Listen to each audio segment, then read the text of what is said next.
क्या आप कभी ऐसी सिचुएशन में फंसे हैं जहां आपको बाद में समझ आया कि आप किसी के इन्फ्लुएंस में थे? जैसे किसी ने आपसे कुछ करवा लिया हो, वो भी बिना डायरेक्टली कहकर। शायद किसी ने गिल्ट का यूज़ किया या आपकी इमोशंस के साथ खेला और आपको रियलाइज़ भी नहीं हुआ। आज के टाइम में सिर्फ फिज़िकल स्ट्रेंथ इम्पॉर्टेंट नहीं है, मेंटल और इमोशनल कंट्रोल ज़्यादा पावरफुल वेपन बन चुका है। चाहे ऑफिस हो, रिलेशनशिप हो या दोस्ती, लोग आजकल दूसरों को कंट्रोल करने के लिए सब्टल टेक्निक्स का यूज़ करते हैं। यह टेक्निक्स इतने स्मूथ होती है कि समझने में समय लगता है कि आपका कंट्रोल एक्चुअली आपके पास था ही नहीं। और सबसे डेंजरस पार्ट क्या है? मैनिपुलेटर्स हमेशा स्वीट और चार्मिंग दिखते हैं। उनका मकसद होता है आपको ट्रस्ट दिलाना और फिर धीरे धीरे आपको इमोशनली, मेंटली और समटाइम्स फिनेंशियली एक्सप्लॉइट करना। अगर आपको लगता है कि आप भी किसी ऐसी इमोशनल ट्रैप में आए हैं या कभी किसी ने आपकी वीकनेस का फ़ायदा उठाया है, तो ये समझाना ज़रूरी है कि सब प्लान्ड होता है और इसके पीछे साइकोलॉजी का बहुत बड़ा काम होता है। इस जर्नी में हम उन्हीं सीक्रेट्स को डिकोड करेंगे जो लोग अक्सर आपके अगेंस्ट यूज़ करते हैं बिना आपको बताए। तो चलिए शुरू करते हैं। Chapter 1, the psychology of manipulation. इस चैप्टर में बुक एक बेसिक बट पावरफुल फाउंडेशन बनाता है।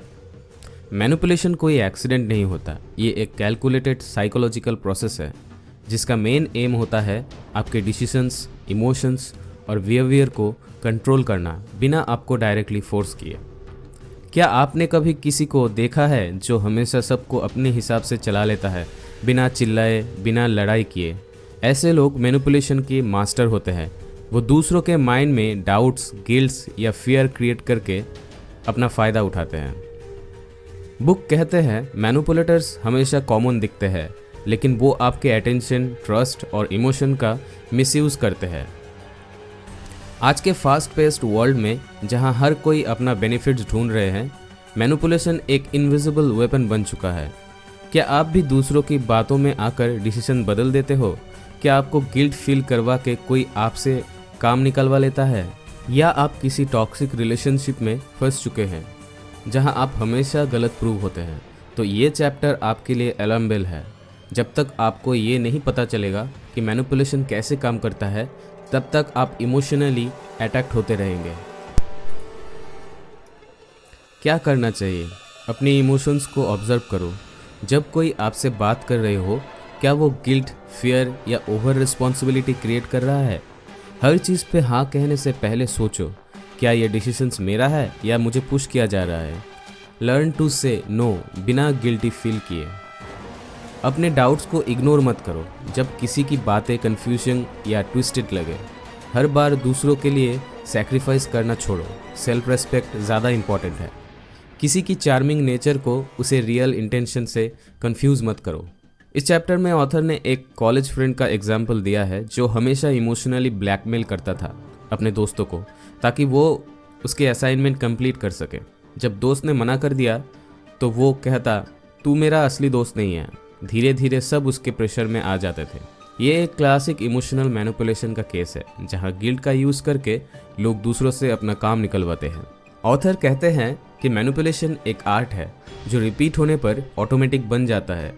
हर मैनिपुलेटर्स हर वक्त कॉन्शियस नहीं होता, लेकिन वो आदत बना लेते हैं लोगों को ट्विस्ट करने का। मैनिपुलेटर्स का फेवरेट टूल होता है फियर क्रिएट करना, गिल्ट फीड करना, कन्फ्यूजन स्प्रेड करना। उनका अल्टीमेट गोल होता है control without resistance. Practical tips in real life. Pause before reacting. जब किसी की बात सुनो, तुरंत इमोशनली रिएक्ट मत करो। सोचो, क्या ये मेरे बेनिफिट्स के लिए है या उनके? यूज़ बाउंड्री सेटिंग फ्रेजेस, जैसे मुझे इसके बारे में सोचने का टाइम चाहिए, मैं अभी रेडी नहीं हूँ इस डिसीजन लेने के लिए। Observe pattern. क्या कोई बार बार आपको अनकंफर्टेबल फील करवाता है फिर सॉरी बोलता है? That's the manipulation. Trust your instinct. अगर आपको लगता है कि कुछ गलत है तो वो गलत हो सकता है। ये चैप्टर हमें बताता है कि मैनिपुलेशन कोई मैजिक नहीं है, ये एक टेक्निक्स है जो लोग यूज़ करते हैं जब उन्हें पता होता है कि सामने वाला इमोशनली अवेलेबल या वीक है। आप जब तक इसकी पैटर्न को आइडेंटिफाई नहीं करोगे तब तक आप उस इनविजिबल वेब में फंसते रहोगे। अपने इमोशंस को समझाओ और उनको कंट्रोल रखना, ये पहले स्टेप है फ्रीडम फ्रॉम मैनिपुलेशन की तरफ से। Chapter 2, emotional control and the power of silence. इस चैप्टर में बताया गया है कि जो इंसान अपने इमोशंस पर कंट्रोल कर लेता है वो किसी भी सिचुएशन में साइलेंटली डोमिनेट कर सकता है। साइलेंस एक पावरफुल वेपन है जो आपको पावरफुल बनाता है बिना कुछ बोले। मैनिपुलेटर्स आपके रिएक्शन से पावर लेते हैं, लेकिन अगर आप काम और साइलेंट रहो तो उनका कंट्रोल ख़त्म हो जाता है। क्या आप भी हर छोटी बात पर इमोशनल हो जाते हो? क्या आपको गुस्सा या गिल्ट तुरंत कंट्रोल कर लेता है? तो समझ लीजिए आप खुद अपनी पावर दूसरों को दे रहे हो। इमोशनली कंट्रोल और साइलेंस आपको रेस्पेक्ट, कंट्रोल और क्लैरिटी देता है, चाहे पर्सनल लाइफ हो या प्रोफेशनल। क्या करें? जब कोई आपको प्रोवोक करे रिएक्ट मत करो, ऑब्जर्व करो। जब कोई आपको प्रोवोक करे रिएक्ट मत करो, ऑब्जर्व करो। प्रैक्टिस कंट्रोल साइलेंस, ये आपकी मैच्योरिटी दिखाता है। हर आर्गूमेंट में इन्वॉल्व मत हो जाओ। अपने इमोशंस को लोगों के साथ मत बांटो, वो वेपन बन जाते हैं। Examples in the book. एक ऑफिस में एम्प्लॉय का एग्जाम्पल दिया गया है जो बॉस अननेसेसरीली प्रेशर डालता था तो रिएक्ट करने के बजाय साइलेंस यूज़ करता था। धीरे धीरे उसका बॉस उससे इम्प्रेस होने लगा क्योंकि वो इमोशनली स्टेबल और इन कंट्रोल दिखता था। ऑथर कहते हैं साइलेंस क्रिएट साइकोलॉजिकल प्रेशर। जब आप बोलते नहीं हो सामने वाला कंफ्यूज हो जाता है और कंट्रोल आपके हाथ में आ जाता है। इमोशनली कंट्रोल और साइलेंस दोनों मिलकर आपको स्ट्रांग बनाते हैं। Practical tips. रिस्पॉन्ड करने से पहले 5 सेकंड पॉज लो। गुस्से में कोई जवाब मत दो, साइलेंस ज़्यादा पावरफुल इम्पैक्ट क्रिएट करता है। मीटिंग, कन्फ्लिक्ट्स या आर्गूमेंट में ज़्यादा बोलने से बचो, कम बोलकर ज़्यादा एक्टिव रहो। जो इंसान अपनी इमोशंस को मास्टर कर लेता है वो किसी को भी दूर से कंट्रोल कर सकता है। बोलना ज़रूरी नहीं होता, कभी कभी चुप रहने सबसे बड़ा स्टेटमेंट होता है। साइलेंस और कंट्रोल ही असली पावर होता है। Chapter 3, gaslighting and mental domination. इस चैप्टर में बताया गया है कि गैसलाइटिंग एक पावरफुल मेंटल मैनिपुलेशन टेक्निक है जिसमें इंसान आपके इतना कंफ्यूज कर देता है कि आप अपनी सोच, फीलिंग्स और मेमोरी पर डाउट करने लगो। मैनिपुलेटर्स बार बार डैनियल ट्विस्टेड लॉजिक और ब्लेम शिफ्टिंग का यूज़ करते हैं ताकि विक्टिम मेंटली वीक हो जाए और उनके कंट्रोल में रहे। ये चैप्टर इतने ज़रूरी क्यों है? गैसलाइटिंग डेंजरस इसलिए है क्योंकि वो आपके दिमाग के अंदर होता है, आपको पता भी नहीं चलता और आप अपनी रियलिटी से कट ऑफ हो जाते हो। क्या आप बार बार गिल्टी फील करते हो बिना वजह? क्या आपको लगता है आप ही हमेशा गलत होते हो? क्या कोई आपकी बातों को ट्विस्ट करके आपको ही बदनाम करता है? अगर हाँ तो ये चैप्टर आपके लिए आई ओपनर हो सकता है। क्या करें? अपने इमोशंस और मेमोरी पे ट्रस्ट रखो, जर्नल मेंटेन करो, ये आपको क्लैरिटी देगा। क्लियर बाउंड्रीज सेट करो, बार बार माफ़ी मत मांगो जब गलती आपकी नहीं हो। कन्फ्यूजन या गिल्ट एक्सेप्ट मत करो बिना लॉजिक के। अपने इंस्टिंक्ट को इग्नोर मत करो। बुक में एक लेडी रेचल का एग्जाम्पल दिया गया है जिसके पार्टनर उसकी फीलिंग्स को बार बार ओवर रिएक्शन कहकर डिसमिस करता था। धीरे धीरे उसने अपने ऊपर डाउट करना शुरू कर दिया और हर जगह अपने आप को ही ब्लेम करने लगी। ये क्लासिक गैसलाइटिंग का एग्जाम्पल है जब विक्टिम अपनी ही रियलिटी से डिस्कनेक्ट हो जाता है। ऑथर कहता है कि गैसलाइटिंग एक साइकोलॉजिकल गेम है जिसमें मैनिपुलेटर विक्टिम के दिमाग में होता है, कॉन्फिडेंस को ब्रेक करता है। वो हमेशा चार्मिंग या स्मार्ट लग सकते हैं लेकिन अंदर से वो कन्फ्यूजन और कंट्रोल क्रिएट करता है। Practical tips. जब भी डाउट हो अपने इमोशंस को लिखो, लिखने से क्लैरिटी मिलता है। किसी कन्वर्सेशन के बाद कंफ्यूज्ड फील हो, पॉज लो, थर्ड पर्सन से बात करो। रिपीटेड डैनियल या ब्लेम शिफ्टिंग हो रहा है तो इमोशनली डिस्टेंस लो। अपने ऊपर ट्रस्ट बिल्ड करो, आपका वर्जन भी वैलिड है। ये चैप्टर बताता है कि गैसलाइटिंग एक साइलेंट मेंटल अटैक है जिसमें आपको इमोशनली डिपेंडेंट बनाया जाता है। जब आप अपने थॉट्स और फीलिंग्स को ही गलत मान लेते हो तब मैनिपुलेटर्स का काम पूरा हो जाता है। लेकिन अगर आप अलर्ट हो जाए, अपनी रियलिटी को पहचाने तो आप मेंटल डोमिनेशन से बाहर निकल सकते हैं। Chapter 4, mind control techniques. इस चैप्टर में ऑथर बताते हैं कि माइंड कंट्रोल कोई साइंस फिक्शन नहीं, ये एक साइकोलॉजिकल रियलिटी है। माइंड कंट्रोल का मतलब है किसी इंसान के विचारों, डिसीजंस और बिहेवियर को इतना सब्टल तरीके से इन्फ्लुएंस करना कि उसे पता ना चले।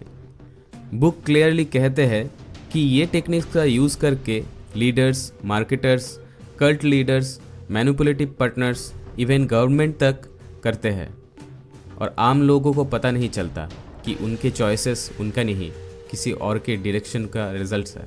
क्या आप भी कभी किसी के कहने पर कुछ ऐसा कर बैठे हो जो आपका डिसीजन नहीं था?